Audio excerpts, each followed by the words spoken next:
If you study photographs of Allied troops stationed along the North Sea coast in 1940 and 1941, something stands out immediately. There are men living in places where ordinary tents would have been shredded within hours. Gale-force winds, horizontal rain, salt spray, and freezing temperatures defined that environment. Yet units remained operational for months at a time. The secret was not endurance alone. It was a shelter system deliberately designed to work with wind, ground and materials rather than fighting them. This setup was so effective that it quietly replaced tents wherever storms made conventional camping impossible, and its logic remains relevant for anyone serious about survival in hostile climates. The reason tents failed so quickly in North Sea conditions was structural, not material. Canvas walls acted like sails. Poles flexed, guy lines snapped, and pressure differentials created constant flapping that tore fabric apart. Even when tents stayed upright, condensation soaked bedding and froze overnight. British and Canadian engineers recognized early that no amount of reinforcement would solve the core problem. Wind exposure itself had to be eliminated. The solution was not above ground, but into it. The primary setup that replaced tents was the dug-in semi-permanent field shelter, reinforced with prefabricated arches, most famously the Nissen hut, when materials allowed, and improvised earth-covered bivouacs when they did not. What really mattered was not the hut itself, but how it was placed, buried, and oriented. These shelters were never left exposed. They were sunk into shallow excavations, often half their height below ground level, and then banked with earth, sandbags, or turf on all sides except the entrance.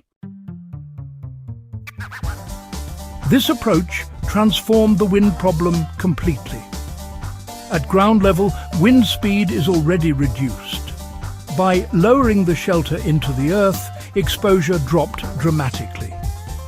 Banking soil against the curved walls eliminated pressure points where gusts could grip. The arched shape forced wind to flow over and around the structure rather than slam into it. Unlike flat-sided tents, there were no edges to catch the storm. Orientation mattered just as much as construction. Entrances were never placed facing prevailing winds. Along the North Sea, this meant turning doors away from the northwest and north. Many shelters used a short entrance passage dug at an angle, creating a wind trap that stopped gusts before they reached the interior. This simple feature reduced heat loss, prevented rain intrusion, and stabilized internal air pressure. Inside, conditions were controlled rather than merely endured.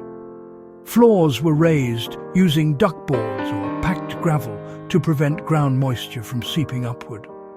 Stoves were placed near the center with flues exiting vertically through insulated collars. The curved roof helped heat circulate evenly, preventing cold pockets. Condensation, the silent killer of morale and health, was reduced because interior surfaces stayed closer to ambient temperature instead of flashing cold. The real strength of this setup was its adaptability.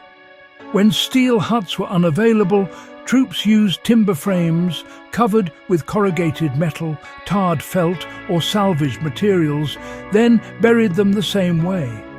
In emergencies, even simple trench shelters with overhead log roofs and earth cover followed the same principles. Lower the profile, add mass, remove wind exposure, and control airflow deliberately. Applying this knowledge today is straightforward if you focus on principles rather than historical exactness.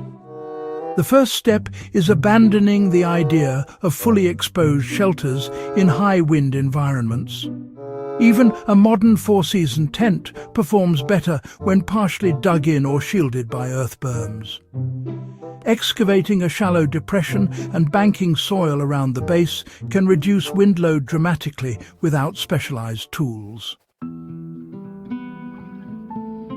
The second step is shape selection. Rounded or sloped surfaces outperform vertical walls in storms. If building with modern materials, curved roofing panels, angled plywood, or even flexible frames covered and weighted with soil will mimic the same effect.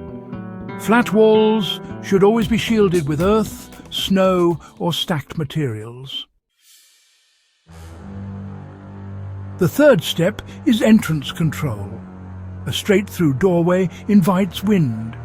Adding a short-angled corridor, even one made from tarps and poles covered with soil or snow, creates a pressure break. This single feature can mean the difference between a livable shelter and one that bleeds heat continuously. Ground moisture management is the fourth critical lesson. Raised sleeping platforms, drainage trenches, and breathable floor layers matter more than insulation alone. World War II shelters remained habitable because water was given somewhere else to go. Mud and rot were treated as engineering problems, not inconveniences.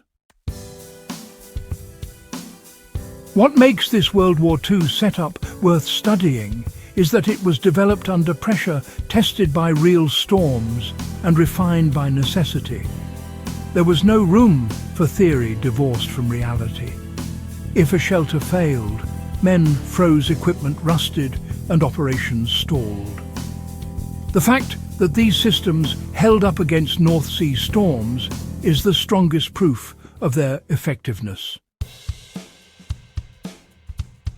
This is not nostalgia. It is hard-earned knowledge from one of the most hostile theatres of the war. If you care about practical history, survival engineering, and lessons that still apply today, this channel is built for you. Subscribe to stay connected to research-driven content that goes beyond surface-level storytelling. And share this episode with anyone who believes tents are the final answer to bad weather.